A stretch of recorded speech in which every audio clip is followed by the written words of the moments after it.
Hi friends, എല്ലാവർക്കും നമസ്കാരം. അപ്പം എൻ്റെ ക്ലാസിക്കിൻ്റെ 350 ഫസ്റ്റ് സർവീസ് കഴിഞ്ഞു ഒരു വീഡിയോ ചെയ്യാമെന്ന് വിചാരിച്ചിട്ടാണ്.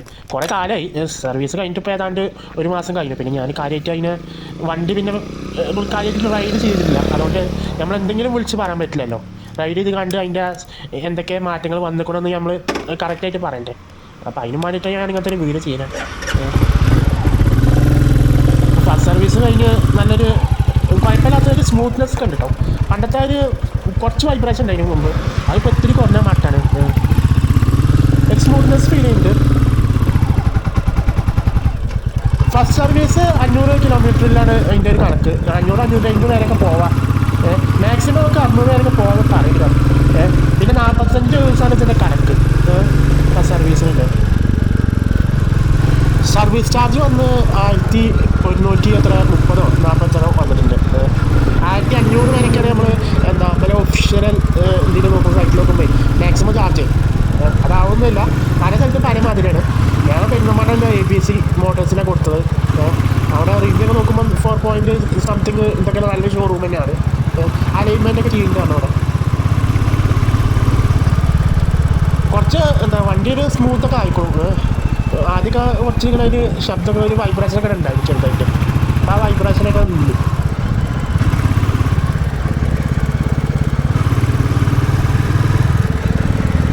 ആദ്യം ഗിയർ ഷിഫ്റ്റിംഗ് ഒന്നും വലിയ സ്മൂത്ത്നെസ്സൊന്നും ഉണ്ടായില്ല. അപ്പോൾ അതൊക്കെ കുറച്ച് നന്നായിക്കോളും. അങ്ങനെയൊക്കെയുള്ള ചില മാറ്റങ്ങളൊക്കെ ഉണ്ട്. ഇനിയിപ്പം മൈലേജൊന്നും ഞാൻ കാര്യമായിട്ടുള്ള ടെസ്റ്റിങ്ങൊന്നും ചെയ്യാൻ സാധിച്ചിട്ടില്ല. നിങ്ങൾക്ക് വേണ്ടിയിട്ട് ഇപ്പോൾ അതിൽ ചെറിയ റൈഡ് പോവുക. ഇപ്പം നിങ്ങൾ ലോങ്ങൊക്കെ പോയിട്ട് നോക്കണം മൈലേജൊക്കെ എത്ര കിട്ടുന്നുണ്ട്, കൂടിക്കണോ കുറഞ്ഞിക്കണോ ഒക്കെ നോക്കണം. പക്ഷേ എൻഫീൽഡിൻ്റെ സൈറ്റിൽ നോക്കുമ്പോൾ ക്ലാസിക്കിൽ 35-35ഒക്കെയാണ് മൈലേജ് കിട്ടുന്നത് പറയുന്നത്. എന്നാലും ഞാൻ ഏതൊരു ഒരാൾ ഇതേമാതിരി ക്ലാസിക്ക് ഉപയോഗിക്കുന്ന ഒരാളോട് ചോദിച്ചപ്പം ആൾക്ക് 45 കിട്ടുമെന്ന് പറയുന്നുണ്ട്. എങ്ങനെ ഇപ്പോൾ എനിക്ക് കിട്ടുന്നത് എനിക്ക് മനസ്സിലാവുന്നില്ല. അതിന് ഓരോരുത്തരെ പറഞ്ഞാൽ അതും അറിയില്ല കേട്ടോ. അത് കിട്ടാൻ ഒരു ചാൻസും ഇല്ല. ഇത് 35-39 കിട്ടിയാൽ കിട്ടി.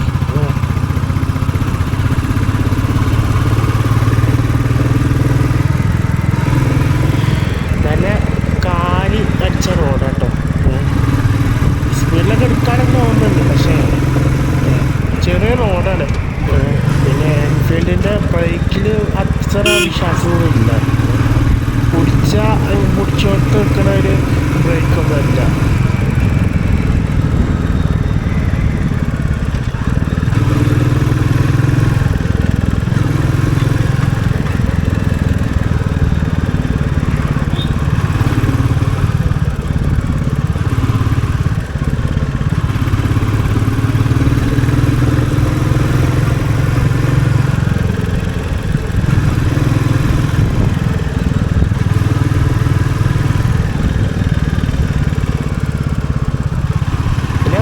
ഇന്നൊരു ഗുണം എന്താ വെച്ചാൽ ടോർക്ക് കൂടുതലാണ്ട്.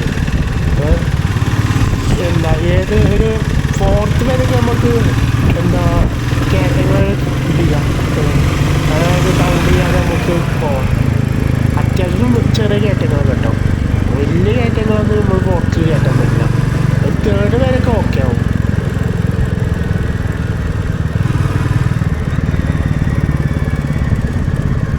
പിന്നെന്താ ബ്ലാസ്റ്റിന് വിൻഷീൽഡിൻ്റെ ഒരു ചെറിയൊരു ഇത് കാണുന്നുണ്ട്.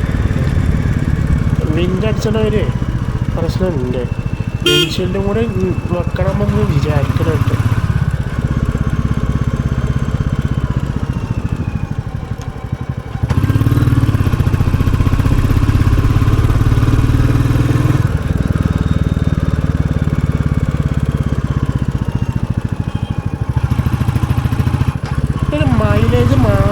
മൈലേജ് കുറച്ചും കൂടെ നല്ല രീതിയിൽ മൈലേജ് കിട്ടുന്ന എൻഫീൽഡ് ബൈക്കുകളൊക്കെ ഉണ്ടായിരുന്നെങ്കിൽ നന്നായിരുന്നു. അപ്പം ഞാനേ ഇന്നലെ എൻഫീൽഡിൻ്റെ ഇതിൽ നോക്കി. അതിൻ്റെ ഏതെങ്കിലും നല്ല മൈലേജുള്ള വാഹനങ്ങൾ എൻഫീൽഡ് ഉണ്ടാക്കിക്കോണം. അപ്പോഴാണ് ഞാനിങ്ങനെ കണ്ടത് ഒരു ഡീസൽ എൻഫീൽഡിൻ്റെ തന്നെ ഒരു ഡീസൽ മോഡൽ ഇറങ്ങിയിരുന്നു മുമ്പ്. കേട്ടിട്ടുണ്ട് പണ്ട്. അപ്പം ഞാൻ ആദ്യം വിചാരിച്ച അത് എന്താ വെറുതെ ആണേലും അല്ലെങ്കിൽ ആരും കൺവേർട്ട് ചെയ്തതാണ് അങ്ങനെ ഇതാ വിചാരിച്ചു. പിന്നെ ഇത് എൻഫീൽഡ് തന്നെ ഇറക്കിയിരുന്നു. അതിപ്പം ഏത് കാലഘട്ടത്തിലറിയില്ല കേട്ടോ. ഇപ്പം 90 84 90 2000 സ്റ്റോപ്പ് ചെയ്തു. ഏതായാലും നോർത്തിലൊക്കെ പഞ്ചാബ് ഇവിടെയൊക്കെ ഉണ്ടെന്ന് തോന്നുന്നു. പക്ഷേ ആ വണ്ടിക്കുള്ളൊരു കുഴപ്പമെന്ന് വെച്ചാൽ എന്താ കാര്യമായിട്ടുള്ള ടോർക്ക് പിന്നെ പവർ ഒന്നും ഇല്ല. പിന്നെ ഞാൻ അതിൻ്റെ ഇതൊക്കെ നോക്കിയപ്പം എന്താ മൈലേജ് ഉണ്ട് 72-75 അതിന് മൈലേജ് കിട്ടുന്നുണ്ട്. പിന്നെ ഇപ്പം എന്താ അത് നിർത്താൻ കാരണം കാര്യമായിട്ട് ഇതിൻ്റെ കാരണമാണ് പിന്നെ പരിസ്ഥിതി പ്രശ്നങ്ങൾക്ക് വന്നു. പ്രശ്നം വന്നപ്പോൾ കമ്പനി ആ മോഡൽ നിർത്തി. പിന്നെ കാര്യമായിട്ടുള്ള സെയിൽസൊന്നും നടന്നോന്നില്ല കേട്ടോ. ഡീസൽ എഞ്ചിനാണ് കാര്യമായിട്ടുള്ള അതില്ല. പക്ഷെ അപാരം മൈലേജ് 72 മൈലേജ് ഇല്ല. അതിപ്പം ആർക്കാണെങ്കിൽ ഒരു വിജയമായിരുന്നു. പക്ഷേ അന്ന് ഇതായിട്ടുണ്ടാവില്ല. അന്ന് പിന്നെ പെട്രോളിനും ഡീസലിനൊന്നും വലിയ വില ഉണ്ടാവില്ലല്ലോ. പിന്നെ ഞാൻ വേറൊരു ഇതും കൂടി കേട്ടിട്ടുണ്ട്. അത് സത്യമാണെന്ന് എനിക്കറിയില്ല. എന്താ ചിലർ ചെയ്യാറ് ഞാൻ കേട്ടിട്ടുണ്ട്. അവിടെ ഞാൻ യൂട്യൂബിലും കണ്ടിരുന്നു. മറ്റേ ഈ LPG കിറ്റ് ധരിച്ച റോയൽ എൻഫീൽഡിൻ്റെ ബുള്ളറ്റ്. അത് സത്യമാണില്ല കേട്ടോ. അതുകൊണ്ട് ഞാൻ അറിയാത്തത്. ചിലർ അങ്ങനെ ചെയ്യാറുണ്ട്. ഞാൻ അവിടെ കേട്ടിട്ടുണ്ട്. ഉറപ്പുവരെ നമ്മൾ അറിയില്ല. അപ്പം എന്താ കുട്ടികളെ സ്കൂളൊക്കെ വിട്ട ടൈമാണ്.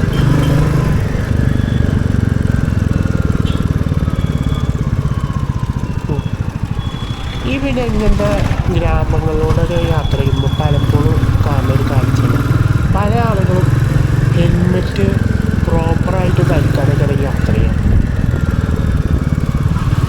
ഒന്നാമത് ടൗണുകളിൽ തന്നെ ഈ MVD പോലീസ് ചെക്കിങ്ങും എന്താ ക്യാമറ ഒക്കെ ഉണ്ടാവുന്നു പേടിച്ചിട്ട് ഇരുന്നവരാണ് അധികം. ഇങ്ങനത്തെ സ്ഥലത്തൊക്കെ തന്നെ ക്യാമറ ഇതൊന്നുമില്ല. അപ്പം ആളുകൾക്ക് എന്താവും അതോ ഇതായിരിക്കും ഹെൽമെറ്റ്. ഒന്നാമത് കാരണം എല്ലാവരും വിചാരം ഇത് ഫൈന് ഇതൊക്കെയാണ്. ഹെൽമെറ്റിൻ്റെ ഒരു പ്രാധാന്യം ആർക്കും അറിയില്ല. ഇതൊക്കെ പറഞ്ഞപ്പോൾ മുമ്പ് പോണ ആ ഒരു ഫാമിലി എന്താ ഹെൽമെറ്റ് താഴെ പോകണം. അപ്പം ഇപ്പോൾ ഒരു ആക്സിഡൻറ്റ് സംഭവിച്ചാൽ എന്തായാലും അവർക്ക് എന്തായാലും